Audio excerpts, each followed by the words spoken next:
औज़ुबिल्लाहिमिनश्शैतानिर्रजीम बिस्मिल्लाहिर्रहमानिर्रहीम। अस्सलाम वालेकुम स्टूडेंट्स, हाउ आर यू।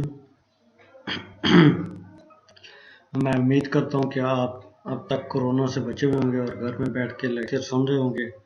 और आज आपने लेक्चर नंबर 19 सुनना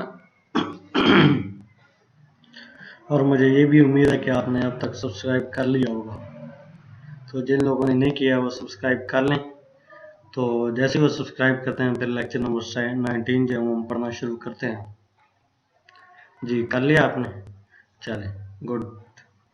तो लेक्चर नंबर 19 आपने समझना है, तो इसीलिए आपको लेक्चर नंबर 18 जो है वो ज़रूर देखना होगा।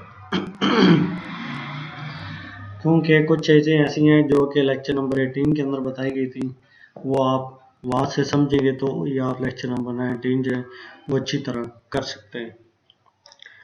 तो आज के लेक्चर के अंदर जो मैंने आपसे सामने स्लाइड्स रखी हैं उनका टाइटल क्या होगा, वो तो टाइटल आपको पता है कि integrating with enterprise information system tier. Integrating कैसे की जाती है, क्यों होती है, इसका पर्पस क्या होता है, इंटीग्रेट करने के लिए टेक्नोलॉजीज कौन सी यूज़ होती हैं, इंटीग्रेट करने के लिए अप्रोचेस कौन सी हैं, ये सारी चीज़ें जो है ये हम पिछले लेक्चर के अंदर डिस्कस कर चुके हैं। इसके बावजूद भी अगर आपको कोई इशू आ रहा है कि इंटीग्रेशन होती क्या है, integrating with the enterprise information system tier, इस टाइटल की अगर आपको समझ आया तो फिर आप जो है लेक्चर नंबर 19 के अंदर जो सेशन आउटलाइंस है ये आपको समझ आ जाएंगी। यानी आज के लेक्चर के अंदर हमने क्या पढ़ा, ठीक है, ये चीज़ें आपको आसानी से समझ आ जाएंगी। तो इसके लिए आपका मशवरा यही है कि आप पहले वो लेक्चर सुन लें। तो आज के सेशन के अंदर हम जो पढ़ेंगे वो चीज़ें, चार चीज़ें हमने पढ़नी है। एक चीज़ का नाम है the Java two enterprise edition application programming model. ठीक है, प्रोग्रामिंग मॉडल क्या होता है जावा एंटरप्राइज एडिशन के अंदर और इसको कैसे यूज़ करते हैं इंटीग्रेशन के लिए। उसके बाद है डेवलपिंग एंड इंटीग्रेशन लेयर। जब आपने इंटीग्रेशन करनी है तो उसके लिए कोई ना कोई मतलब ऐसा इंटरफेस होना चाहिए जहाँ से वो इजीली हमारी इंटीग्रेशन हो सके, प्रोग्रामिंग हम कर सकें, इंटरफेस हो सके। तो उसके लिए ज़रूरी है कि इंटीग्रेशन होनी चाहिए, लेयर होनी चाहिए। तो लेयर जो कैसे डेवलप करते हैं इस चीज़ के बारे में आज हम डिटेल से देखेंगे। तीसरी चीज़ जो हमने पढ़नी है गाइडलाइन फॉर एक्सेस ऑब्जेक्ट। जो ऑब्जेक्ट होता है उसको कैसे एक्सेस किया जाता है। मुझे लगता है कि मैंने आपको ऑब्जेक्ट के बारे में पिछले लेक्चर्स के अंदर बता चुका हूँ। अगर आपको नहीं पता तो आप पूछ सकते हैं, या पिछले लेक्चर आप तक सुन के आए होंगे तो आपने नोट किया होगा कि ऑब्जेक्ट क्या होता है। तो ऑब्जेक्ट को एक्सेस करने के तरीक़ाकार कौन से हैं और गाइडलाइन जो मुख्तलिफ इस हवाले से जो दी हुई हैं वो आपके सामने रखी जाएंगी ताकि आप समझ सकें कैसे ऑब्जेक्ट जो है उसको एक्सेस किया जा सकता है, यानी और डाटा को एक्सेस करने के लिए हमारे पास क्या होता है। बहरहाल आपको समझ आ जाएगी जब आप आगे मेरे साथ चलते जाएंगे। तो चौथी चीज़ हमने पढ़नी है उसका नाम है गाइडलाइंस फॉर कनेक्शन मैनेजमेंट।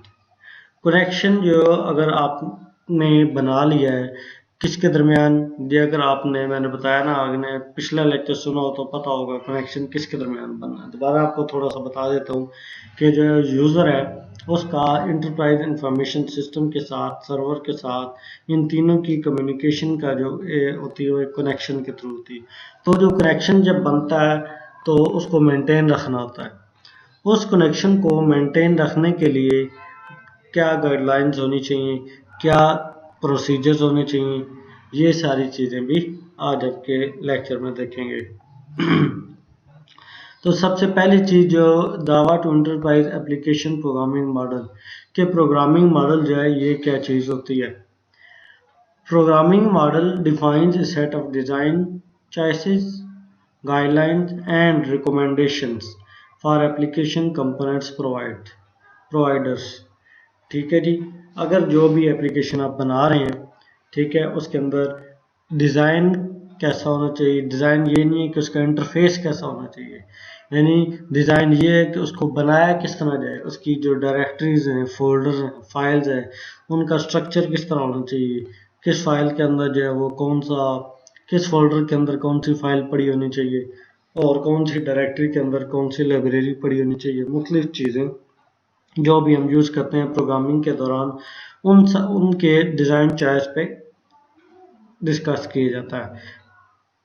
उसके बाद गाइडलाइंस, वो कैसे जो है आपने प्रोग्रामिंग करनी है, कैसे डिज़ाइन चूज़ करना है, और उसके अलावा जो भी आपने एप्लीकेशन के अंदर कंपोनेंट्स जो आपने इंटीग्रेट करने हैं उनके लिए क्या वो होनी चाहिए, रिकमेंडेशन क्या क्या दी हुई, जिन्होंने कंपोनेंट बनाए हुए थे अलग से, आपने वो कंपोनेंट अपनी उसमें एप्लीकेशन में एम्बेड करने हैं, इंटीग्रेट करने हैं। वो कंपोनेंट जिन्होंने बनाए होते हैं वो साथ रिकमेंडेशन बताते हैं कि ये चीज़ें आप करेंगे तो हमारा जो कंपोनेंट है वो बेहतरीन तरीके से चल सकेगा। तो ये चीज़ें जो है, जब ये सारी चीज़ें किसी चीज़ में डिफ़ाइन की जाती हैं, बताई जाती हैं, इसको कहते हैं प्रोग्रामिंग मॉडल। एक प्रोग्रामिंग मॉडल के अंदर डिज़ाइन चॉइस डिस्कस की जाती है, गाइडलाइन डिस्कस की जाती है, and recommendation for application component providers. ठीक हो गया। जब भी आपसे कोई बात करता है कि जी प्रोग्रामिंग मॉडल क्या होता है, तो आप उसको ये बता सकते हैं कि उसके जो है वो डिज़ाइन किस तरह का होना चाहिए, डिज़ाइन चॉइसेस जो हैं वो, उसके अलावा गाइडलाइंस, और उसके अलावा जो कंपोनेंट हम यूज़ कर रहे हैं उनकी जो रिकमेंडेशंस हैं, ठीक है, वो क्या है, उन सब का स्टडी, उन सब की जो ऑब्जर्वेशन, इसको कहते हैं प्रोग्रामिंग मॉडल। मॉडल के अंदर focus on the following aspects. Model के अंदर जो है जिन चीज़ों के ऊपर फोकस किया जाता है वो कुछ ये चीज़ें हैं, ऊपर जो चीज़ें बताई हैं, ज़ाहिर बात है ये चीज़ें होंगी तो फॉर्मिंग मॉडल उसको समझा जाएगा, लेकिन मेजर चीज़ें कुछ उसने मज़ीद हाईलाइट कर दिया है। सबसे पहली चीज़ programming access to data and functions. वही जो है डिज़ाइन चॉइसेस है, यह इसमें आ जाती है कि हमने जो प्रोग्रामिंग करनी है वो किस तरह की होनी चाहिए कि हम जो हमारे जो सारी चीज़ें हैं, डाटा है, फंक्शन है, क्लासेस हैं, जावा बीन्स हैं, इनको हम कैसे जो है वो यूज़ कर सकते हैं, कैसे प्रोग्राम करेंगे और इनको कैसे एक्सेस किया जा सकता है। उसके बाद अगला पॉइंट आता है using tools to simplify and reduce application development effort. ठीक है, टूल यूज़ करने की कोशिश की जाएगी। उसकी वजह ये है कि एप्लीकेशन का जो डेवलपमेंट प्रोसीजर है, ये उसको डेवलप करने की ड्यूरेशन है, उसको कम से कम किया जा सके, उसकी कम्प्लेक्सिटी को कम से कम किया जा सके ताकि इजीली उसकी समझ आ सके। ताकि ये नहीं है कि जिस डेवलपर ने उसको प्रोग्रामिंग की है सिर्फ उसी को समझ आए, कोई और बंदा भी अगर उसको प्रोग्राम करता है, बनाता है, तो उसको समझ आ जानी चाहिए कि ये कैसे जो है टूल्स यूज़ हुए हैं और इसकी एप्लीकेशन को हम यूज़ कर सकते हैं। उसके बाद getting connection to an enterprise information system and managing connections. ठीक है जी, कनेक्शन जो है getting to enterprise information system से कनेक्शन लेना, और जब कनेक्शन ले लिया तो उसको मैनेज कैसे करना है, ये सारी चीज़ें देखी जाती हैं। Supporting the security requirements of an application. ठीक है, जो आप एप्लीकेशन यूज़ कर रहे हैं उसके लिए क्या क्या सिक्योरिटी मेजर्स होने चाहिए, क्या क्या सिक्योरिटी चेक्स होने चाहिए जो चेक कर सकें आपकी जो एप्लीकेशन है, जो आपका एंटरप्राइज इंफॉर्मेशन सिस्टम है, यानी आपका जो डाटाबेस है, उसके अंदर क्या चीज़ आ रही है, क्या चीज़ जा रही है, कौन बंदा उस डाटा को एक्सेस कर रहा है और कौन बंदा जो है उसको एक लिमिट के हद तक जो है उस डाटा को एक्सेस कर सकता है। ये सारी चीज़ें जो होती हैं इसको कहते हैं प्रोग्रामिंग मॉडल। उसके बाद आते हैं डेवलपिंग एंड इंटीग्रेशन लेयर। क्या है जी? Developing and integration layer. Developing and integration layer यानी इंटीग्रेशन लेयर जो है उसको डेवलप करना है तो कैसे किया जा सकता है। सबसे पहले वही चीज़ें जो हमने पीछे पढ़ी हैं, programming access to data and functions. आपके जो डाटा और फंक्शन तक एक्सेस जो है वो क्लियरली डिफाइन होनी चाहिए, क्लियरली प्रोग्राम्ड होनी चाहिए, समझ आ सके। मैं वही बात दोबारा दोहरा रहा हूँ कि आपको समझ आए कि डेटाबेस है उसमें जो हमारी फाइल्स पड़ी हुई हैं उनमें हम डाटा जो है फंक्शन है उनको हम किस तरह एक्सेस कर सकते हैं। ये सारी की सारी चीज़ें जो है जहन में रखनी होती हैं। ठीक है, जब आपने इंटीग्रेशन लेयर को डेवलप करना है। दूसरा पॉइंट इसके अंदर कहता है कि using tools of enterprise information integration, वही बात जो पीछे उसने की है कि टूल्स को यूज करना है आपने, ठीक है। जो ये चीज़ें जो है ये प्रोग्रामिंग मॉडल को भी डिफाइन कर रही हैं, और ये चीज़ें जो है इंटीग्रेशन लेयर जब आपने करनी है उसके लिए भी यही चीज़ें होती हैं, ठीक हो गया। उसके बाद developing EIS access object, access object जो है वो ऑब्जेक्ट को कैसे एक्सेस करना है, इंटरप्राइज इंफॉर्मेशन सिस्टम के अंदर एक्सेस जो है डाटा ऑब्जेक्ट है वो डाटा को ऑब्जेक्ट के थ्रू कैसे एक्सेस किया जाता है, इस बारे में हम देखेंगे। और गाइडलाइंस फॉर कनेक्शन मैनेजमेंट जो है वो कैसे होती है, इंटीग्रेशन लेयर जब आपने डेवलप करनी है उसके अंदर कनेक्शन को कैसे जो है मैनेज किया जाता है।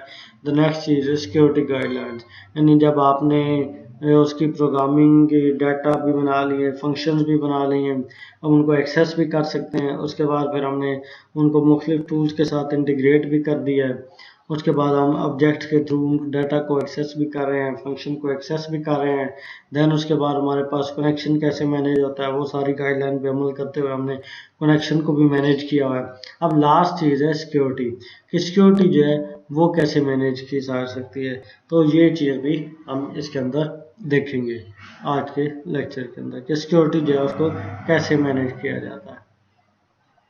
Developing and integration layer, programming access to data and functions, तो वो जो पीछे हमने पॉइंट्स पढ़े हैं ये वाले, programming access to data function, using tools for enterprise information integration, developing enterprise information system access objects, guidelines for connection management, security guidelines, ये सारी चीज़ें इनकी डिटेल जो है अगली स्लाइड के अंदर दी हुई होगी।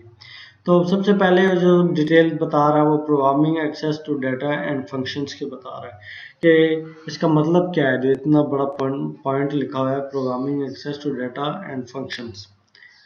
इंटरप्राइज इंफॉर्मेशन सिस्टम इंक्लूड, जो इंटरप्राइज इंफॉर्मेशन सिस्टम टूल क्या होता है, एक डेटाबेस होता है। मैंने आपको पहले भी बताया, बार बार बता रहा हूँ कि आपके जहन में ये बात बैठ जाए। जब भी इंटरप्राइज इंफॉर्मेशन सिस्टम की बात की जाएगी तो एक डेटाबेस की बात हो रही है। डेटाबेस जो मुख्तलिफ होते हैं, कुछ जो है वो ऑब्जेक्ट ओरिएंटेड होते हैं, हायरार्किकल होते हैं, रिलेशनल होते हैं, उसके अलावा लेगेसी डाटाबेसेस होते हैं। ये सारे डाटाबेसेस की टाइप्स हैं, इनकी डिटेल पिछले लेक्चर्स के अंदर पड़ी हुई हैं। अगर आप ये पीछे सुन के आए हैं लेक्चर तो आपको जो मैं वर्ड्स बोल रहा हूँ इनकी आपको समझ आ रही होगी कि मैं क्या कह रहा हूँ, ठीक हो गया। तो tables, stored procedure, business objects and transaction programs, ठीक है। टेबल्स क्या होते हैं आपको पता है, डेटाबेसेस कुछ जो है वो टेबल की फॉर्म में भी होते हैं, कुछ टेबल्स के अंदर जो है वो स्टोर प्रोसीजर भी बनाए जाते हैं, बिजनेस सब्जेक्ट्स भी बनाए जाते हैं एंड ट्रांजैक्शन प्रोग्राम्स। ये सारी की सारी चीज़ें जो इंटरप्राइज इंफॉर्मेशन सिस्टम के इंक्लूड होती हैं, ठीक है। ये सारी की सारी चीज़ें डेटाबेस के अंदर मौजूद होती हैं। Code for accessing enterprise information system is responsibility of application component provider. Application के अंदर आपने जो कंपोनेंट इनकी इंटीग्रेट करने हैं, तो जिस बंदे ने जो कंपोनेंट बनाया होता है, जिस बंदे को प्रोवाइड करता है जो हमें कंपोनेंट प्रोवाइडर, वो प्रोवाइडर हमें वो बताता है कि आपने, उसकी रिस्पॉन्सिबिलिटी होती है कि वो बताएगा कि कैसे आपने इस कोड के अंदर किसी भी डाटा या फंक्शन को एक्सेस करना है। Concentrate on developing code to access the data, उसकी जो ज़्यादातर कंसंट्रेशन या फोकस यही होती है कि कैसे जो है वो डाटा को एक्सेस किया जा सके, इस तरह की प्रोग्रामिंग की जाए कि डाटा को एक्सेस किया जा सके। और उसके बाद अगला पॉइंट है functions managed by enterprise information system, जो फंक्शन है उनको कैसे मैनेज होना चाहिए इंटरप्राइज इंफॉर्मेशन सिस्टम के थ्रू। प्रोग्रामिंग मॉडल है रिस्पॉन्सिबिलिटी, प्रोग्रामिंग मॉडल्स क्या होता है पीछे हमने पढ़ा हुआ है, पिछली 3 स्लाइडें छोड़ के। प्रोग्रामिंग मॉडल के अंदर कह रहा है कि प्रोग्रामिंग मॉडल है रिस्पॉन्सिबिलिटी, किसकी, उसमें क्या रिस्पॉन्सिबिलिटी होती है उसकी प्रोग्रामिंग मॉडल की, managing connection pooling, transaction and security. ये 3 चीज़ें कौन सी, managing connection pooling, transactions and security. तो कनेक्शन पूलिंग क्या होती है? कनेक्शन का तो आपको पता है कि कनेक्शन जब दो कम्युनिकेशन चीज़ें आपस में कम्युनिकेट कर रही होती हैं तो किसी थ्रू से किसी सोर्स के थ्रू कर रही होती हैं, तो वो जो सोर्स होता है या वो जो दरमियान में चीज़ होती है जो कम्युनिकेट करवा रही होती है, जब वो उसके जरिए कम्युनिकेट करते हैं तो कनेक्शन बन जाता है। तो कनेक्शन पूलिंग क्या होती है? कनेक्शन पूलिंग का मतलब ये है कि आपने, जो मैंने आपको कनेक्शन समझाया ना, जब कनेक्शन को किसी खास एक पैटर्न बना दिया जाए कि जब भी कोई जो चीज़ें कम्युनिकेट होंगी उनके दरमियान ये पैटर्न होना चाहिए, फिर जो है वो चीज़ें आपस में कनेक्शन बना सकती हैं। फॉर एग्जांपल आपने देखा होगा कि आप जब ना कोई ब्लूटूथ से या किसी सॉफ्टवेयर से बाज़ औक़ात कोई चीज़ें ट्रांसफ़र कर रहे होते हैं तो वो कहता है कि जी अपना सॉफ्टवेयर जो है उसको अपडेट करें, या किसी के मोबाइल में इस तरह के इश्यूज आते रहते हैं, मोबाइल में आते हैं, लैपटॉप में आते हैं, कंप्यूटर्स में, कि आपका जो सॉफ्टवेयर वर्जन है वो मैच नहीं कर रहा, इस तरह के जो यानी, तो वो कनेक्शन नहीं बन पाता उनके दरमियान। तो कनेक्शन जो बनता है वो कनेक्शन पूलिंग के थ्रू बनता है। पूलिंग का मतलब है एक खास पैटर्न के थ्रू कनेक्शन बनाना है, ठीक है। जब भी कोई एप्लीकेशन यूज़र जो एप्लीकेशन को यूज़ करता है और सर्वर के दरमियान डेटाबेस के दरमियान उसका कनेक्शन बनता है, उसके लिए कनेक्शन पूलिंग होती है। तो कनेक्शन पूलिंग क्या होती है? जब आप कनेक्शन बनाते हैं कि pre defined set of rules के थ्रू, ठीक है, आपने पहले रूल्स डिफाइन किए हुए हैं, तो जब कनेक्शन बनेगा उन्हीं रूल्स के मुताबिक ही बनेगा। उसके बाद ट्रांजैक्शन जो है, प्रोग्रामिंग मॉडल सिर्फ इसको कनेक्शन पूलिंग के साथ साथ ट्रांजैक्शन को भी मैनेज करता है कि जो ट्रांजैक्शन हो रही हैं आपके डेटाबेस के अंदर वो किस तरह हो रही हैं, ठीक है, उनको अगर मज़ीद बेहतर करना हो तो वो कैसे किया जा सकता है। और उसके बाद आता है सिक्योरिटी। सिक्योरिटी जो है वो जो है प्रोग्रामिंग मॉडल के अंदर ये भी डिफाइन की जाती है। जब आप उनको इंटीग्रेट करते हैं तो ये जो आपने कंपोनेंट इंटीग्रेट करने होते हैं उसकी जो एप्लीकेशन पर कंपोनेंट प्रोवाइडर होते हैं वो बता देते हैं कि ये रिकमेंडेशन है हमारी, ठीक है, ये चीज़ करें, यूज़ करेंगे तो आपकी एप्लीकेशन सिक्योर है। तो ये चीज़ें आपने ज़हन के अंदर रखनी है कि प्रोग्रामिंग मॉडल जो है वो किस चीज़ का रिस्पॉन्सिबल है। 3 चीज़ों का, कनेक्शन पूलिंग का, उसके बाद ट्रांजैक्शन का, एंड लास्ट के अंदर सिक्योरिटी। आगे चलते हैं, using tools for enterprise information integration. Tools के ज़रिए भी हम जो है वो इंटरप्राइज इंफॉर्मेशन की इंटीग्रेशन कर सकते हैं। तो वो इंटीग्रेशन कैसे होती है वो बताते हैं आपको, एप्लीकेशन डेवलपमेंट टूल्स, ठीक है जी, ऐसे टूल्स जिनके जरिए आपने एप्लीकेशन डेवलप की हुई है, ठीक है, वो सारे टूल जो है वो बताते हैं कि कैसे इंटीग्रेशन होती है। Simplify enterprise information system integration, कैसे इंटरप्राइज इंफॉर्मेशन सिस्टम को इंटीग्रेट जो किया जाता है, और इंटीग्रेशन के बाद वो एप्लीकेशन जो बताते हैं इसको कैसे सिंपल से सिंपल रखा जाता है ताकि कोई भी बंदा जो है उसको यूज़ कर सके। उसके बाद आता है support end to end application development, यानी जो भी यूज़र जो है वो भी यूज़ कर रहा है, चाहे किसी भी उसके पास कोई भी ऑपरेटिंग सिस्टम है, कोई भी इन्वायरमेंट है, तो वो वहाँ से उस सिस्टम को यूज़ कर सके। End to end application development होनी चाहिए, उसको सपोर्ट करना चाहिए। Minimise the difficulties of working with vendor specific clients API, तो मिनिमाइज डिफ़िकल्टीज होनी चाहिए of working with vendor specific client APIs। तो जो आपने APIs यूज़ की होती हैं, क्लाइंट ने बताई होती हैं, वेंडर ने जो बताई होती हैं कि ये वाली आपने एप्लीकेशन हमारे कंपोनेंट्स के साथ यूज़ करें, तो वो जब आपने यूज़ करनी है तो इतनी इजी वे से यूज़ करनी है किसी और प्रोग्रामर को अगर समझना पड़ जाए तो इजीली इसको समझ सके, एक ये चीज़। उसके बाद वो कहता है कि tools can be divided into these functional areas, tool जो है उनको मुख्तलिफ जो है एरियाज़ के अंदर डिफाइन कर दिया गया, डिवाइड कर दिया जाता है फंक्शन, उनकी फंक्शन के बेस पे। तो एक तो ये है कि data and function mining tools use होते हैं, दूसरे object oriented analysis and design tools होते हैं। तो data and function mining tools क्या करते हैं, look at the scope and structure of data and function in an existing enterprise information system. An existing enterprise information system जो है वो हमारे पास जो भी है उसके अंदर जो डाटा है, फंक्शन है, उसका स्कोप क्या है, यानी हम डाटा को किस लेवल तक एक्सेस कर सकते हैं और कैसे यूज़ कर सकते हैं, इसको कहते हैं स्कोप। और स्ट्रक्चर कहते हैं कि डाटा बेस जो हमने या एंटरप्राइज इंफॉर्मेशन सिस्टम है किसी भी एप्लीकेशन का, उसको हमने कैसे बनाया है। ठीक है, ये चीज़ें जो है वो data and function mining tools के अंदर जो है ये मैनेज होती हैं। उसके बाद आता है object oriented analysis and design tools. Object oriented analysis and design tools, जो आपके पास आपने अपने जो कोड है उसको ऑब्जेक्ट ओरिएंटेड के ऊप के लिहाज से उसको एनालिसिस करना है।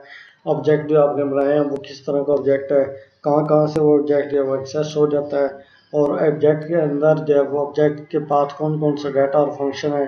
अगर हम उस ऑब्जेक्ट के थ्रू किसी फंक्शन को कॉल करते हैं तो क्या वो इजीली कॉल हो जाएगा या नहीं हो जाएगा। तो ये सारी भी इस चीज़ें जो object oriented analysis and design tool के अंदर जो है मेंशन की जाती हैं। उसके बाद using tools for enterprise information integration, वही चीज़ जो हमने पीछे पढ़ी है इसको आगे लेके चल रहा है। तीसरा टूल बता रहा है tools can be divided into these functional areas. Tool जो है फर्दर वो जो है कैटेगरीज के अंदर डिफाइन हो जाते हैं। Application code generation tools, application code generation tool जो है वो होते हैं, इनके through generate high level abstraction for accessing data and function. इनके थ्रू क्या होता है, जितने हमारे पास ऑब्जेक्ट्स हैं, डाटा हैं, उन फंक्शंस हैं, उनको हमने कैसे एक्सेस करना है, तो ऊपर ऊपर की जो बेसिक जो इंफॉर्मेशन होती है वो इसके अंदर जो है वो बताई जाती है। इसके बाद application composition tool, application composite होती है किस चीज़ के ऊपर, compose application exponent from generated abstraction, compose application component from generated abstraction. तो एप्लीकेशन कंपोजिशन टूल क्या कहते हैं, एप्लीकेशन जो कंपोनेंट है उनको इस तरह से कंपोज किया जाता है कि उनके अंदर जो जनरेट जो बेसिक जितने कंपोनेंट हैं उन सब की डिटेल जो है हमारे पास मौजूद होती है। उसके बाद आते हैं develop deployment tools, set transaction, कैसे डिप्लॉय का मतलब होता है उसको कैसे डिप्लॉय किया जाता है। जब आपने किसी सिस्टम को जगह पे चलाना होता है तो वहाँ पे जब आप इंस्टॉल करते हैं उसको कहते हैं डिप्लॉयमेंट। तो डिप्लॉयमेंट के अंदर टूल्स कौन से होते हैं, उनकी क्या रिस्पॉन्सिबिलिटीज होती हैं। पहली रिस्पॉन्सिबिलिटी उनकी ये होती है कि वो ट्रांजेक्शन जो है उसको मैनेज करते हैं। ट्रांजेक्शन जो है वो कैसे हो रही है, क्यों हो रही है, किसने की है, ये सारी चीज़ें मैनेज करनी है। Tools are use by application. तो उसके बाद तो ये पढ़ दिया, ये पढ़ना है। सेट ट्रांजैक्शन के बाद सिक्योरिटी जो है उसको कैसे मैनेज करना है। डिप्लॉयमेंट एनवायरनमेंट के अंदर यहाँ पे यूज़र यूज़ कर रहे हैं, यूज़र एनवायरनमेंट के अंदर सिक्योरिटी किस तरह की होनी चाहिए, ये वाली चीज़ें भी आपने डेवलपमेंट टूल्स के ज़रिए आप उसको देख सकते हैं। और अदर डिप्लॉयमेंट टाइम, और दूसरा रिक्वायरमेंट, दूसरा आपने जब डिप्लॉय करना है यानी किसी को देना है तो आपने देखना है कि इसको डिप्लॉय करते वक्त कितना टाइम लगता है। ये नहीं है कि टाइम जो 5 दिन लगते हैं आप कह देंगे नहीं जी आपको 1 दिन में करते दे दिया जाएगा। इस तरह की बातें नहीं करनी। काम जितने दिनों में हो रहा है उतने दिनों में ही आपने बताना है कि ये इतने दिनों में हो रहा है। उसके बाद आता है integration tools are use by application component providers and developers, sorry deployers. तो integration tools are use by application component provider and deployers. तो वही इंटीग्रेशन टूल जो कंपोनेंट प्रोवाइडर्स या डिप्लॉयर जो आपको कहते हैं वही सारे यूज किए जाते हैं। Developing enterprise information system access object. Access object क्या होता है ये कि जो ऑब्जेक्ट होता है ना उसके अंदर मैंने आपको बताया काफ़ी सारे फंक्शन होते हैं और काफ़ी सारे वेरिएबल्स होते हैं। ठीक है, अब उस आपने ऑब्जेक्ट जो है उसके जरिए हम डाटा को भी एक्सेस कर सकते हैं, फंक्शन को भी एक्सेस कर सकते हैं और वेरिएबल्स को भी एक्सेस कर सकते हैं। तो जब ये हम एक्सेस करते हैं तो वो इसको कहते हैं ऑब्जेक्ट एक्सेस। तो एंटरप्राइज इंफॉर्मेशन सिस्टम में ऑब्जेक्ट को कैसे एक्सेस किया जाता है। A component can access data and function in an enterprise information system in several ways. तो वो बता रहा है कि मुख्तलिफ जो है नंबर ऑफ वेज मौजूद हैं, उनके ज़रिए से हम जो है वो जितना हमारे पास है फंक्शन हैं, डाटा है, उसको एक्सेस किया जा सकता है ऑब्जेक्ट के through. Directly by using the appropriate client API, या तो सीधा साधा तरीका एपीआई यूज़ करें जो क्लाइंट ने बताई हुई है, उसके ज़रिए से आप जो है वो उसको डाटा को एक्सेस कर सकते हैं। ये दूसरा तरीका है इनडायरेक्टली में क्या होता है कि indirectly by abstracting the complexity and low level detail of the information system API into high level access object। अब दूसरा इनडायरेक्टली ये है कि आप जो पहले कॉम्प्लेक्स आपके पास सिस्टम बने हुए हैं उनके जो इंफॉर्मेशन सिस्टम में डाटा बेसिस है वहाँ से हम डाटा लें और उसको इस तरह लेना है, उसको इस तरह समझना है कि आप उसको किसी अच्छे जो है वो ऑब्जेक्ट एक्सेस के अंदर लगा सके और फिर उस सब्जेक्ट के थ्रू हम जो कम्प्लेक्स कोड, कम्प्लेक्स डाटा और कम्प्लेक्स फंक्शन को एक्सेस कर सकें। Access objects are in different forms. Access object जो वो डिफरेंट फॉर्म्स के अंदर होते हैं। कैसे डिफरेंट फॉर्म्स के अंदर होते हैं?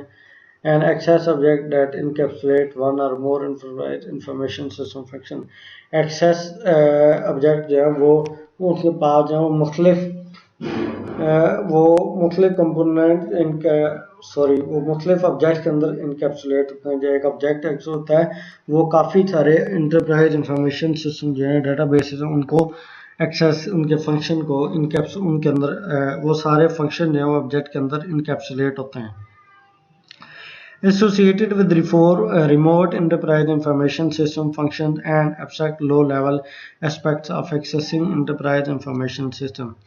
जितने आपके पास associated remote enterprise information system function है, ठीक है, यानी आपके पास जितने डेटाबेस हैं जिनके पास आप कनेक्शन है आपका और आप मज़ीद उनको इंटीग्रेट करना चाहते हैं, कनेक्शन बनाना चाहते हैं, तो एंड एब्स्ट्रैक्ट लो लेवल और सारी जो लो लेवल डिटेल्स हैं वो सारी हम कमांड बीन्स के थ्रू ले सकते हैं। तो ये मुख्तलिफ चीज़ें उसने बताई हुई थी कैसे जब हम वो कंपोनेंट कैन एक्सेस कर सकते हैं फंक्शन के थ्रू। उसके बाद आता है data developing data access subject. Data access subject क्या होता है? ये पीछे वाले लेक्चर के अंदर मैंने आपको भी बताया भी है, सॉरी पिछली स्लाइड के अंदर आपको बताया कि डाटा एक्सेस असल में जो ऑब्जेक्ट को एक्सेस करना होता है उसको ही डाटा एक्सेस सब्जेक्ट कहते हैं। तो an access object encapsulate access to persistent data like database is called DAO। ठीक है, एन एक्सेस ऑब्जेक्ट क्या होता है? उसके अंदर क्या चीज़ होती है? उसके अंदर डाटा होता है। ठीक है, आप एन एक्सेस ऑब्जेक्ट के थ्रू आप जब वो डाटा जो है वो डाटाबेस के अंदर से एक्सेस कर सकते हैं। Tools generate data access object based on the database schema and database type. Tools generate किए जाते हैं data access object based on the database schema and database type. मुख्तलिफ टूल्स हैं वो जनरेट करते हैं। Tool generate data access object, ठीक है, डाटा एक्सेस ऑब्जेक्ट के लिए टूल जनरेट होते हैं, वो बेस करते हैं डाटाबेस के स्कीमा पे, यानी डाटाबेस के अंदर टेबल जो है वो किस तरह बने हुए हैं, डाटाबेस के अंदर जो है वो टेबल्स का स्ट्रक्चर क्या है, टेबल्स का इंजन कौन सा है, ठीक है, और डाटा की टाइप कौन सी है, ये सारी चीज़ें जो होती हैं। उसके बाद decouple user object from programming mechanism to access underline data. ठीक है, यूजर ऑब्जेक्ट जो होता है उसको प्रोग्रामिंग मैकेनिज्म से अलग कर दिया जाता है ताकि जो आपके पास कम्प्लेक्स लेवल का जो डाटा है उसको इजीली जो है वो एक्सेस कर सके। रिकॉर्ड ऑब्जेक्ट क्या होता है? Represent data structure and hold IO for enterprise information function.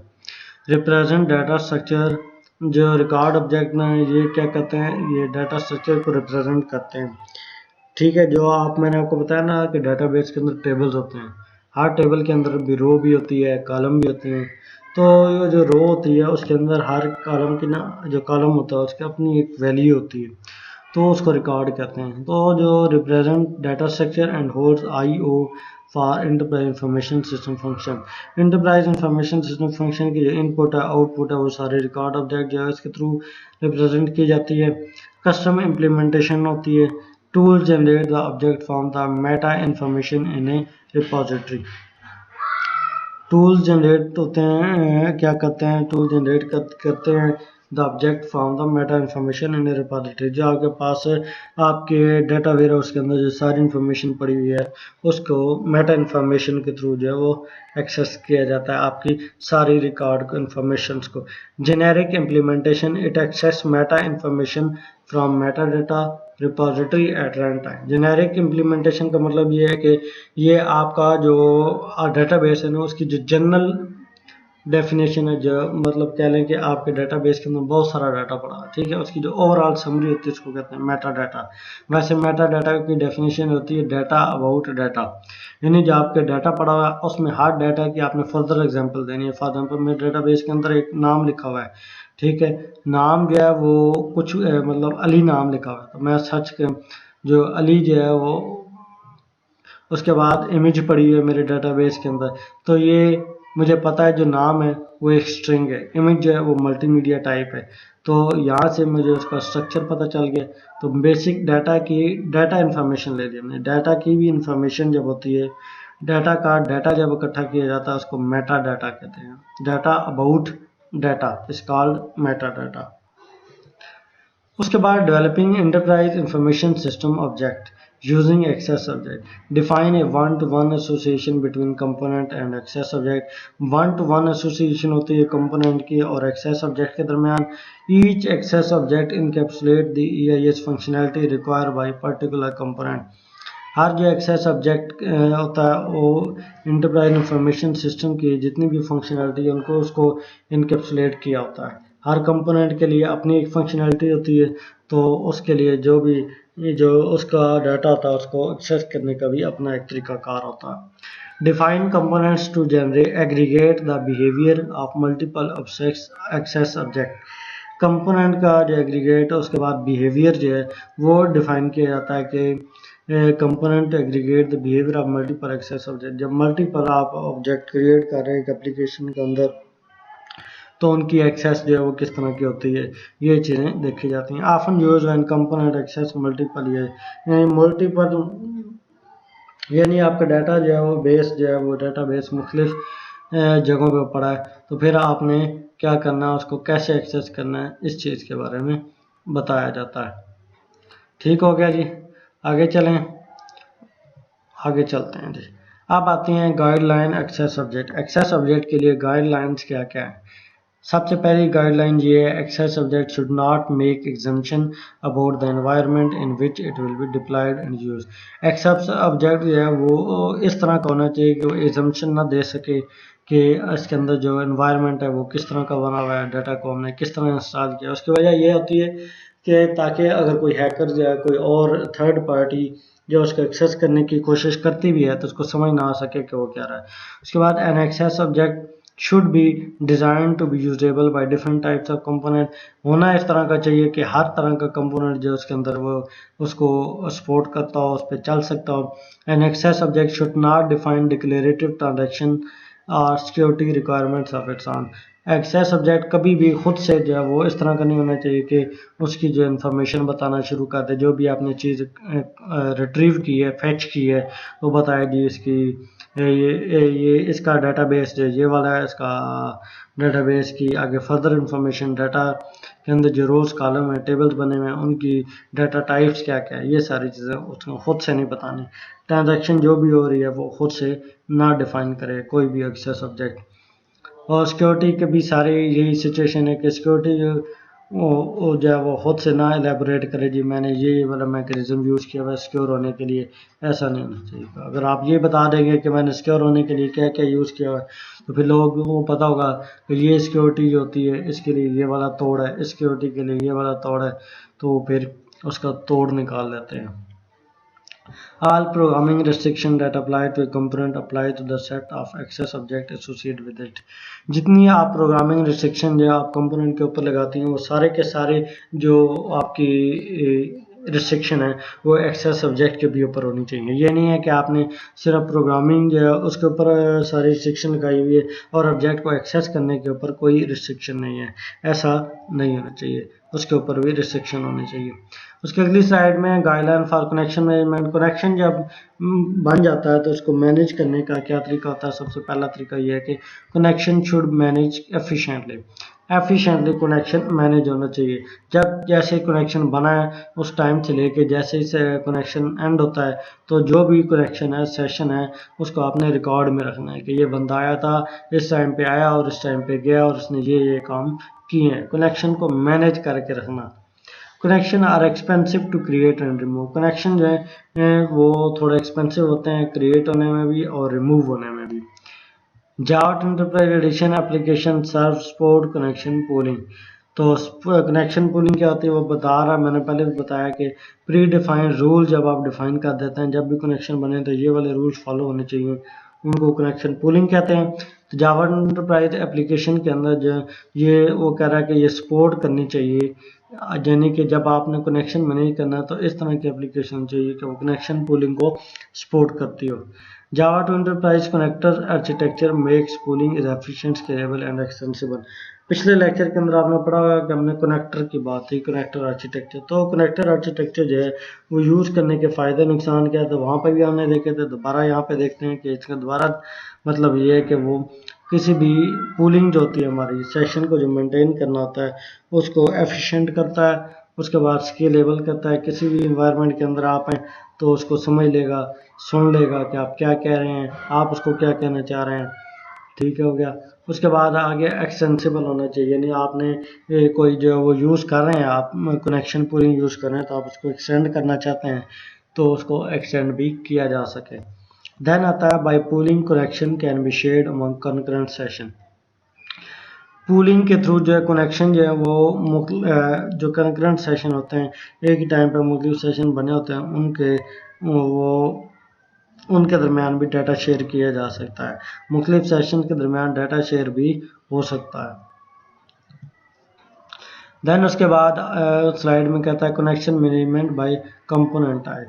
Connection management जो है वो कंपोनेंट टाइप के लिहाज से अगर की जाती है तो फिर a J2 application is typically composed of component of different types. Java Enterprise Edition application is completely composed of component of different types. Java Enterprise Edition जो application है वो मुख्तलिफ जो है components से उनसे बनी होती हैं। component कौन कौन से हो सकते हैं, या तो JSP पेजेस हो सकते हैं, या सर्वलेट हो सकते हैं, या एंटरप्राइज बीन्स हो सकती हैं। एंटरप्राइज बीन्स आपको बताया था, इनको जावा क्लासेस भी कहते हैं, यानी जावा के अंदर जो क्लासेस यूज होती हैं उसको कहते हैं एंटरप्राइज बीन्स, ठीक हो गया। These component types very in the terms of their support for. तो ये जो कंपोनेंट्स हैं, ये क्लासेज हैं, मुख्तलिफ इन्वायरमेंट के अंदर मुख्तलिफ एप्लीकेशन के तार मुख्तलिफ तरह का बिहेव करती हैं। कोई जो एक्सटेंशन है वो किसी के साथ यूज़ होगी, किसी के साथ जैसे यूज़ होगी चलेगी नहीं, किसी के साथ यूज़ होगी तो चलेगी भी नहीं, और किसी के साथ ना यूज़ होगी और ना चलेगी। तो the component types are vary in the terms of support type, container manage activation and passivation। container जो है वो कैसे मैनेज कर रही है जो कंपोनेंट टाइप है, और उसको कैसे क्रिएट कर रही है, ये सारी चीज़ें देखते हैं। कनेक्शन वेरी करते हैं जो है इस चीज़ के अंदर कंपोनेंट टाइप जो किस चीज़ को सपोर्ट करते हैं। दूसरी चीज़ है execution of instance for multiple clients. Multi clients के लिए जो ट्रांजैक्शन है उन जो इंस्टेंस हैं उनको क्रिएट किया जा सके, चलाया जा सके। Sharing of instance across multiple clients and other factors. तो जितने हमारे पास इंस्टेंस है अक्रॉस मल्टीपल क्लाइंट्स और फैक्टर्स उन सबको हम शेयर भी कर सकें। और connection should be manage according to their component type. Connection जो है वही बात जो आप ऊपर की है उसने कि कनेक्शन को मैनेज भी उसके कंपोनेंट के हिसाब से ही किया जाएगा। अगर उसको क्रिएट किया जा रहा है, कंपोज किया जा रहा है मुख्तलिफ कंपोनेंट के लिहाज से, तो फिर उसको मैनेज भी मुख्तलिफ कंपोनेंट के लिहाज से ही किया जाएगा। मैं उम्मीद करता हूँ कि आज का जो लेक्चर हमने पढ़ा, लेक्चर नंबर 19, इसके अंदर जो चीज़ें हमने पढ़ी हैं, मुख्तलिफ जो है हमने गाइडलाइंस पढ़ी हैं कनेक्शन मैनेजमेंट के लिए। उसके अलावा हमने डाटा ऑब्जेक्ट क्या होता है इस बारे में हमने देखा है, पूलिंग क्या होती है, मैं डाटा पूलिंग या ऑब्जेक्ट पूलिंग सॉरी, ये क्या होती है इसके बारे में हमने डिटेल से देखा है। और डेटाबेस की टाइप्स कौन सी हैं, गाइडलाइंस कौन सी हैं, मतलब मुख्तलिफ डिटेल्स को हमने काफ़ी जो डाटा था मेरे पास जो इन्फॉर्मेशन थी मैंने आपके साथ शेयर की है। तो अगर किसी जगह पे कोई गलती हुई है तो आप कमेंट्स में बता सकते हैं, क्योंकि सीखने से, गलती से ही बंदा सीखता है। तो उम्मीद है आप लोग भी सीख रहे होंगे मेरे साथ साथ। तो अगर आपको कोई समझ नहीं आती तो मुझे भी समझाएं और ख़ुद भी समझें।